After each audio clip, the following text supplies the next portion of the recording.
Ladies and gentlemen, mesdames, messieurs, thank you, first of all, Peter, for that very kind introduction. When I came to Ottawa 20 years ago to join the court, my friends and family in Vancouver said, well, you're going to be very lonely. I quickly discovered that it wasn't possible to be lonely with the National Arts Centre and all the wonderful people that I met through the Arts Centre. Il me fait grand plaisir ce matin de donner le coup d'envoi à la conférence 150 au Canada.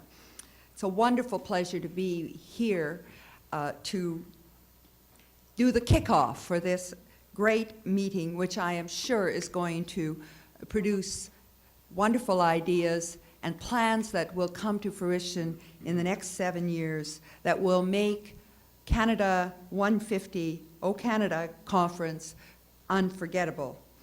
My task today is to offer some thoughts on Canada's history as a nation of immigration and the diversity, the multiculturalism, to use another term, of the peoples who are Canada. My thesis is that while this diversity presents challenges, it is perhaps the defining characteristic of our country and of the just society to which we aspire. As such, it should take a central place in our 150th anniversary celebrations in 2017. Now, Canada is a unique country. It's founded not on ethnic nationalism, as are so many countries, but on inclusion.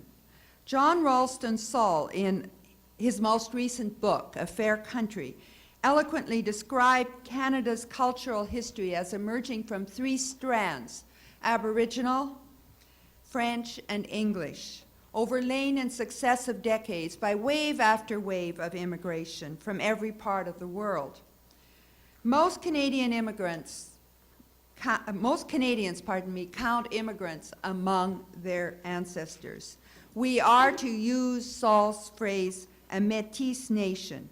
We're a diverse people, yet as we prove at critical moments like the final game in the Canada-US hockey series at the Vancouver Olympics, a unified nation. Unity in diversity, that's our character, our vulnerability, our strength. L'unité dans la diversité, là réside notre génie, notre sensibilité, notre force. Canada has become much more inclusive since my ancestors came to Canada. It wasn't always this way. For its first 100 years, Canada immigration policy was highly selective in favor of West and sometimes Central Europe. All that has changed. Beginning in the 1960s, culminating in the new Immigration Act of 1976, Canada gradually eliminated race as a factor in immigration and focused instead on individual qualifications such as education and employment, while also providing for family reunification and humanitarian claims. The impact of these changes was enormous. In 1966, 87% of Canada's immigrants were of European origin. By 1970, 50% came from other areas, non-European areas of the world. And the trend has continued. Today, about 80% of immigrants come from Asia, Caribbean, Central and South America, Africa. Only 20% come from Europe. We now accept more immigrants than any other nation of the world. These changes have resulted in a much more diverse Canadian community, creating both opportunities and challenge. They have marked our country and make it what it is today. Yesterday, Statistics Canada reported that by 2031, 1 in 3 Canadians will belong to a visible minority, and that in our 2 largest cities, the visible minority will in fact be a majority, 63% in Toronto and 60% in Vancouver. Canada, the globe and mail trumpeted, will be transformed into a truly global nation.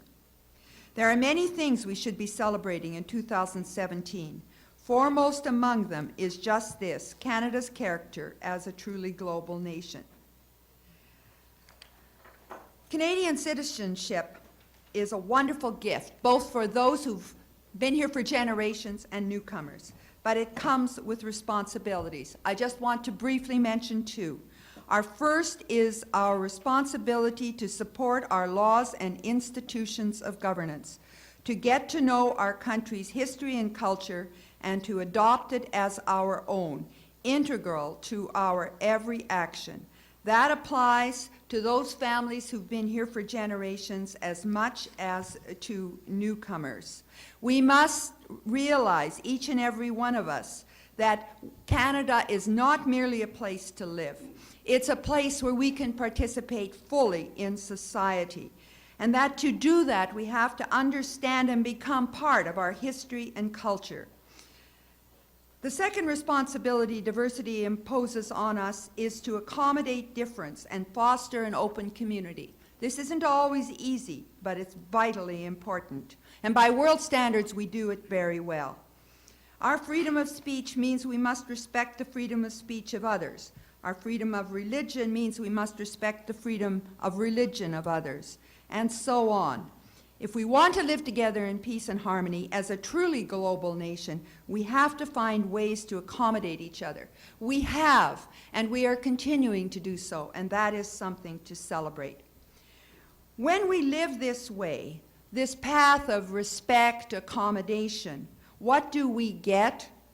We get a just society.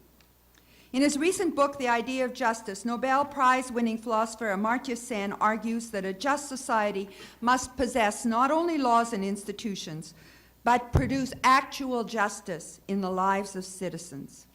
I like to think that that's what Pierre Elliott Trudeau had in mind in the 1970s when he described the Canadian dream in terms of the just society, and then went on in the 80s to make it concrete through our Charter of Rights and Freedoms.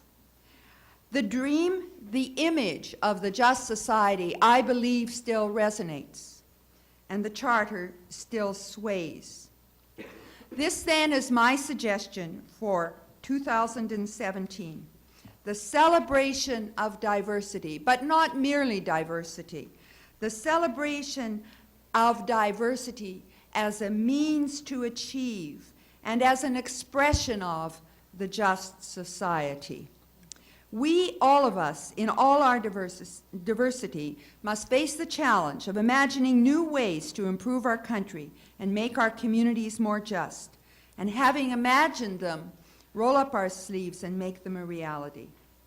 I challenge you, in thinking about how to mark Canada's 150th anniversary, to consider projects and actions that celebrate our diversity and the related dream of a truly just society. Que 2017 soit une année qui permette aux Canadiens et Canadiennes de réfléchir à ce que devrait être le Canada du 21e siècle.